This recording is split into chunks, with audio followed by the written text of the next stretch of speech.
नमस्कार दोस्तों, स्वागत है आपका मेरे चैनल में। और आज हम जो वीडियो बना रहे हैं वो सभी लोगों के जितने मैसेज आ रहे हैं मेरे पास कि एनजीओ कैसे फॉर्म किया जाता है, एनजीओ कैसे फॉर्म किया जाता है।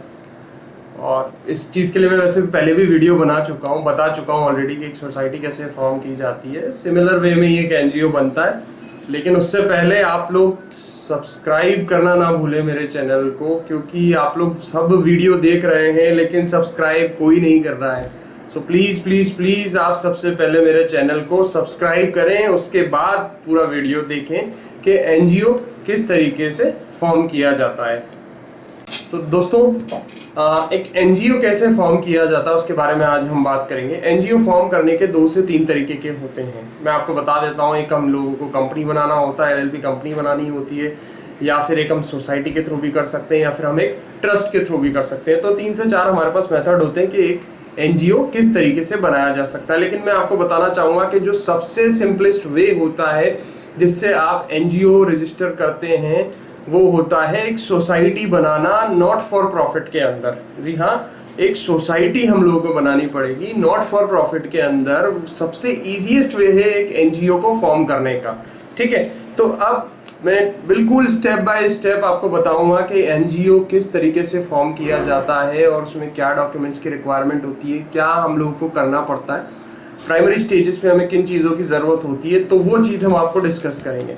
तो सबसे जो पहली स्टेप जो आती है एनजीओ फॉर्म करने की, वो आती है कि we have to decide the purpose to form a NGO, या फिर विजन और मिशन। ये सारी चीज़ें हमें पहले सोचना पड़ता है। Why we are forming an NGO, क्या हमारा उसके पीछे विजन है, क्या मिशन है हम लोगों का, ये चीज़ें हमें पहले सोचनी है। अगर आप एनजीओ फॉर्म करने जा रहे हैं तो आप किस लिए एनजीओ फॉर्म कर रहे हैं। आप मतलब वुमेन एम्पावरमेंट करना चाहते हैं, आप गरीब बच्चों के लिए कुछ करना चाहते हैं, आप एजुकेशन सेक्टर में कुछ करना चाहते हैं, आप हेल्थ केयर सेक्टर में कुछ करना चाहते हैं, आप फ्री एजुकेशन देना चाहते हैं, मतलब आपका विजन क्या है आपको एनजीओ फॉर्म करने का। तो ये चीज़ें आपको पहले सोचनी है। तो पहली स्टेप सबसे पहले हमारी यही होती है कि हमें पर्पस डिसाइड करना होता है कि आप एनजीओ बना रहे हैं तो वो किस काम आएगा। सेकेंड स्टेप जो होती है वो होती है कि हम लोग उस एनजीओ को रजिस्टर कराएं। ठीक है, अगर आपने सोच लिया है कि उसका पर्पस क्या है, उसका विजन मिशन क्या है, तो नेक्स्ट स्टेप होती है कि उसको रजिस्टर कैसे कराएं। रजिस्टर कराने के लिए सबसे पहले आपको उसका नाम सोचना बहुत ज़्यादा ज़रूरी है, क्योंकि नाम की सबसे बड़ी परेशानी आती है। अगर आप वो नाम लेकर चल रहे हैं जो ऑलरेडी रजिस्टर्ड है तो आपको उस नाम से आप एनजीओ रजिस्टर्ड नहीं करवा पाएंगे। बात करते हैं कि अब हमने नाम सोच लिया है, आपने विजन मिशन सब सोच लिया है कि क्या विजन रहेगा, क्या मिशन रहेगा, मुझे करना क्या है।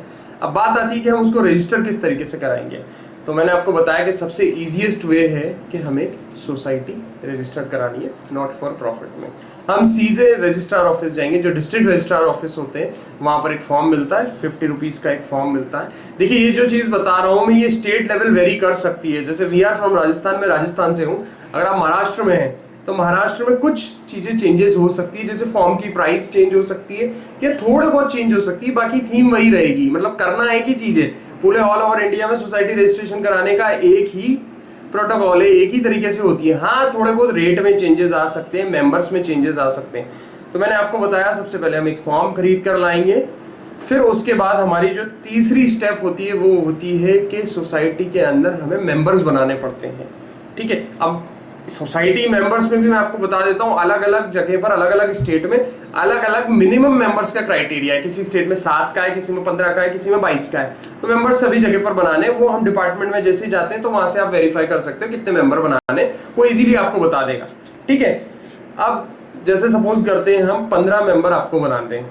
ठीक है, 15 मेंबर आपको बनाने हैं। 15 मेंबर में से 5 मेंबर जो होते हैं आपके वो कोर कमेटी के होते हैं, और 10 जो होते हैं वो जनरल मेंबर होते हैं।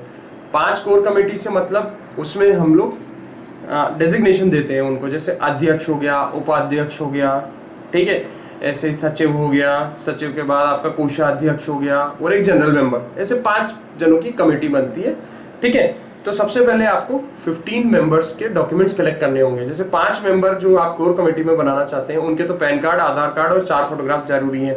और जितने भी बाकी जनरल मेंबर्स आपकी सोसाइटी में बनेंगे उनका सिर्फ आधार कार्ड और एक फोटोग्राफ्स की ज़रूरत होती है। तो ये थोड़ी सी पहले की प्रैक्टिस है कि हमें सारे के सारे मेंबर्स की जो है वो ये चीज़ें कलेक्ट करनी है। नाम हम लोगों ने डिसाइड कर ही लिया है कि किस तरीके से एनजीओ बनाना है। अब सबसे महत्वपूर्ण काम, उसके बाद जो हमारी नेक्स्ट स्टेप होती है, एक सोसाइटी या एनजीओ के बायलॉज लिखना।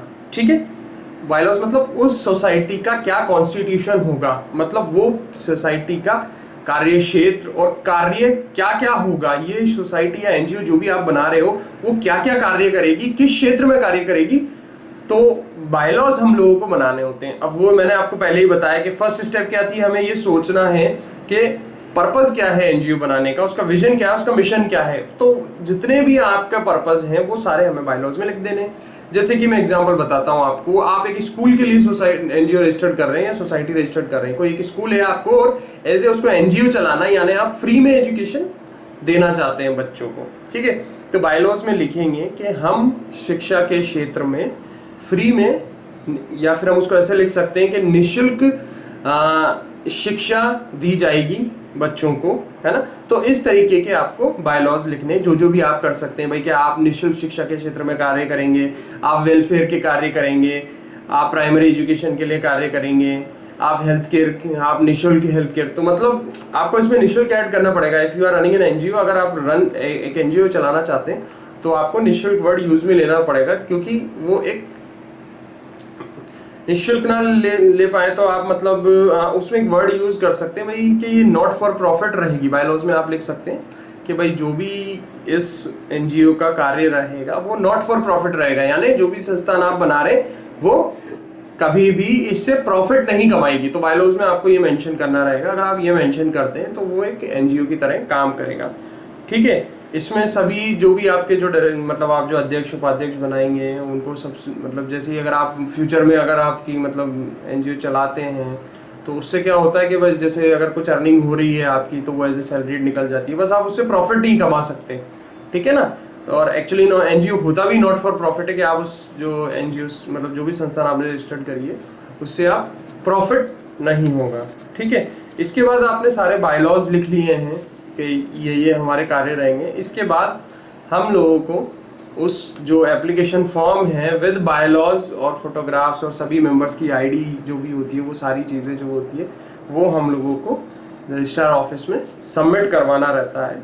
ठीक है, सर्टिफिकेट मतलब जैसे ही आप वहाँ पर सबमिट करवाते हैं पूरा का पूरा एप्लीकेशन फॉर्म, तो उसके बाद वो लोग उसमें डेफिशिएंसी निकालते हैं। ठीक है, डेफिशिएंसी कैसी भी हो सकती है, किसी का आधार कार्ड अच्छा नहीं है, सही नहीं है, ब्लर हो रहा है, फोटोग्राफ मिसिंग है, तो इस तरीके की डेफिशिएंसी निकालते हैं और वो डॉक्यूमेंट्स आपको सबमिट कराने पड़ते हैं। 2 या 3 तरीके के उसमें रजिस्टर बनते हैं। एक तो मेंबर्स का बनता है, जितने भी मेंबर्स आपने ऐड किए हैं, आप इजीली स्टेशनरी की दुकान पर जाएंगे, कोई सी भी स्टेशनरी की दुकान पर, तो वहाँ आपको मिल जाएगा ये तीनों चीज़ें मिल जाएगी। एक तो कैश बुक मिल जाएगी आपको, एक आपका जो रजिस्टर होता है मेंबर रजिस्टर जिसे कहते हैं हम, वो मिल जाएगा, और एक कार्यवाही रजिस्टर मिल जाएगा। मतलब आप क्या क्या काम करते हैं एनजीओ में वो एक रजिस्टर मिल जाएगा। तो 3 रजिस्टर आपको परचेज करने पड़ेंगे।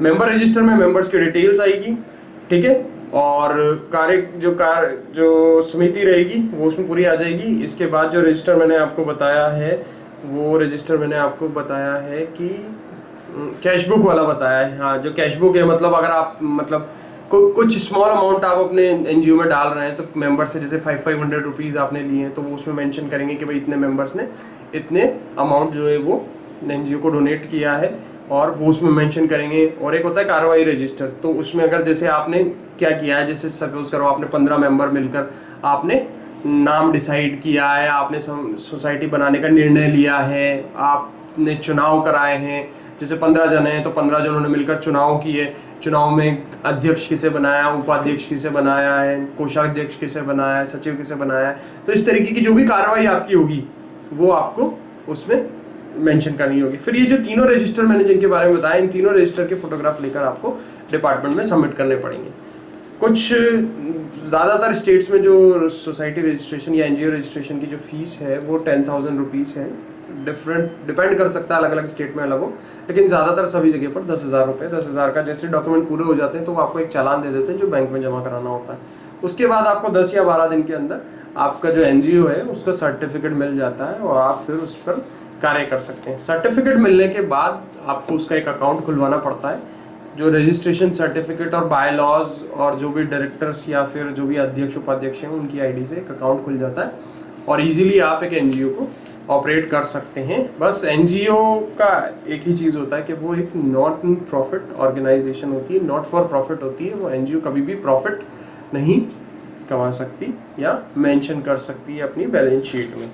तो आप भी बनाइए एनजीओ। बहुत सारी क्वेरीज आती है मेरे पास में, अगर किसी को दिक्कत आती है तो मुझे कॉल कीजिए, मुझे व्हाट्सएप कीजिए और बताइए मुझे कि कहाँ दिक्कत आती है एनजीओ बनाने में। और को देखते रहिए, मेरा चैनल सब्सक्राइब कीजिए ताकि जो भी लेटेस्ट नोटिफिकेशन आए वीडियो का वो आपको सबसे पहले मिले। और मुझे इस बार ये भी सजेशन चाहिए कि आप मतलब मैं आगे कौन से वीडियोस बनाऊं, आपको किस क्षेत्र में जानकारी की ज़रूरत है। जैसे सिर्फ हम लोग जो वीडियोस बनाते हैं वो गवर्नमेंट प्रोजेक्ट्स के बनाते हैं। आप देखिए कि किस, मुझे सजेशन दीजिए नीचे कमेंट बॉक्स में कि किसके वीडियोस मेरे को बनाने चाहिए। Thank you so much guys for watching. Thank you.